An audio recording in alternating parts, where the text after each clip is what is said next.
Sometimes life doesn't just break you, it crushes you so hard you forget what hope even feels like. For Jake Mercer, that feeling became his shadow. In one brutal year, he buried the love of his life, watched the business he'd built crumble like ash, and faced the haunting silence of a home that no longer felt alive. So when a lawyer called out of nowhere, informing him that he'd inherited his grandfather's old mansion, a man he'd never met, Jake almost hung up. But grief doesn't care about logic, and neither does survival. With nowhere else to go, an eviction notice on the fridge, and his little daughter Emma needing a roof over her head, Jake loaded their few belongings and their old German shepherd, Rusty, into a tired Honda Civic and drove 14 long hours into the middle of nowhere.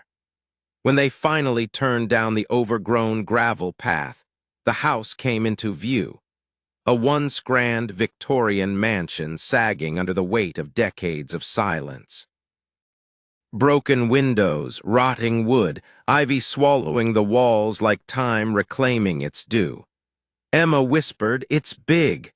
Jake only nodded. This wasn't a fresh start, it was a last chance. The house greeted them with the heavy scent of wood and memory. When Jake pushed the door open, it groaned like it hadn't been touched in years. Inside, shadows clung to corners like secrets. Rusty padded in first, nails tapping the old hardwood floors, sniffing every inch as if he'd been here before. Emma held her father's hand tight, her small blue eyes filled with wonder and uncertainty. Light flickered to life when Jake flipped an ancient switch, revealing rooms that felt suspended in time. A massive dining hall shrouded in dust, a library with towering shelves lined with forgotten books, a sitting room sealed behind heavy curtains. It was a house built by someone who valued permanence, a house built to last. That night they spread sleeping bags in the library, surrounded by the scent of old paper and the watchful silence of the past. Emma whispered, "Are we really going to live here?" Jake squeezed her hand. "Yes, sweetheart, we are." As the house settled around them, groaning softly in the night, something in Jake shifted. For the first time since losing Sarah, the future didn't just feel like a dead end. It felt curious. Morning sunlight cut through dusty windows, and Emma's laughter echoed down the hallway like it hadn't in months. Rusty, slower with age but loyal as ever, followed her through the house. Jake walked the property with an architect's eye, cataloging every leak, every broken shingle, every creaking stair. That's when Rusty froze in the library, ears forward, nose twitching, eyes locked on a single spot along the far wall. Jake crouched down, running his fingers across the floorboards. One panel felt different. Lighter, newer. As Emma handed him a screwdriver, Jake pried the board open. Beneath it lay an oiled cloth bundle, perfectly preserved. Inside, a leather-bound journal, a brass key older than Jake himself, and a rolled set of blueprints.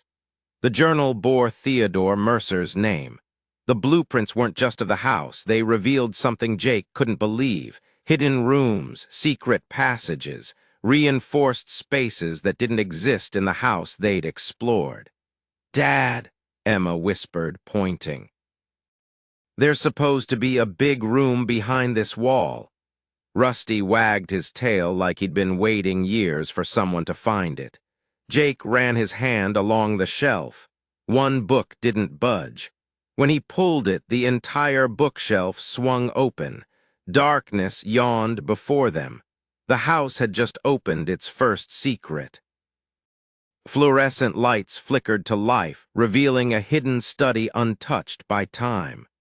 Filing cabinets lined the walls, meticulously labeled. Patents, correspondence, classified. A heavy desk sat in the center, covered in blueprints and strange devices. But it was the wall of photographs that froze Jake in place. A younger Theodore stood beside early computer systems, shaking hands with men in expensive suits, receiving innovation awards. His grandfather hadn't been just some hermit, he'd been a brilliant inventor. And then in the later photos, Theodore's confident smile faded. The crowd around him thinned. Suits replaced smiles. Surveillance shots appeared. Fear etched itself into the photographs like ink.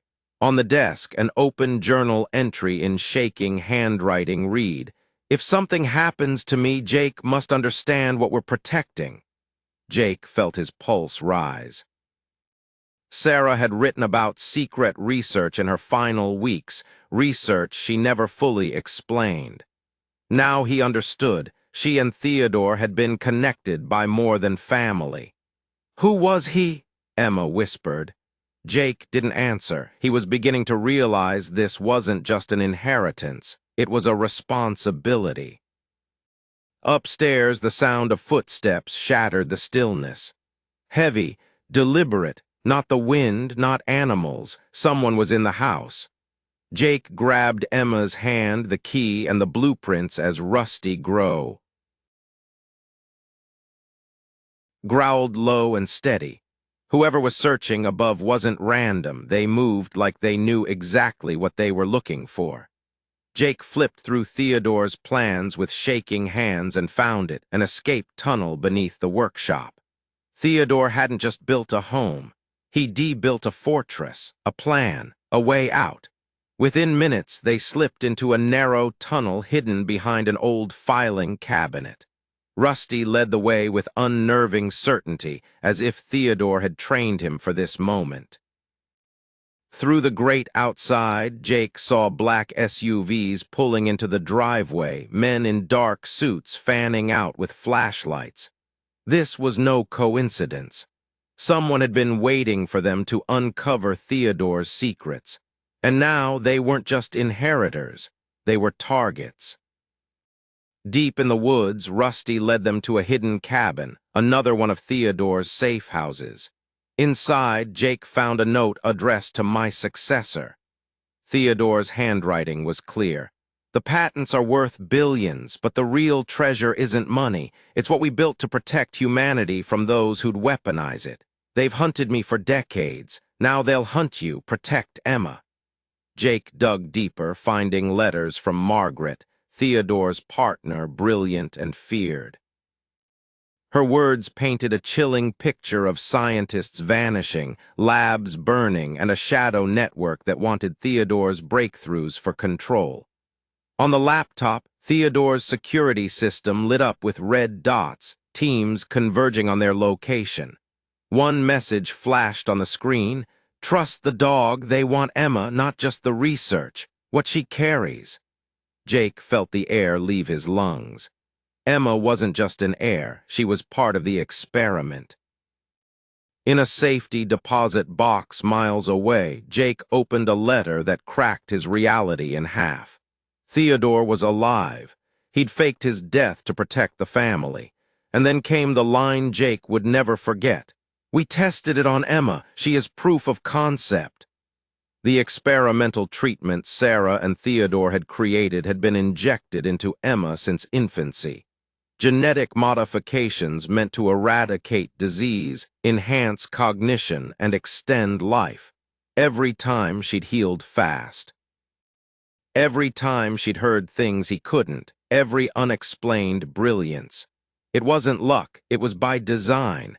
Emma was the living embodiment of their research, and that made her priceless and dangerous. As black SUVs rolled into town, Theodore's final message was clear: "Bring her to me, time is running out." The facility lay hidden in the Montana mountains like a secret carved into the earth. As they stepped inside, scanners lit up and doors opened like the building itself had been expecting them. Theodore was there, older, sharper, alive. Beside him stood Margaret, battle-worn but unbroken. "They've been hunting us for 30 years, she said, "but they're not ready for her." Emma stood between them, a child who wasn't just a survivor, she was the future. Jake realized then that his inheritance wasn't a house or a fortune. It was a war over who controls the next evolution of humanity, and it had already begun. If you want to know what happens next, how far a father will go to protect his daughter from the world, make sure you're subscribed, turn on notifications, and drop a comment with where you're listening from. The next chapter changes everything.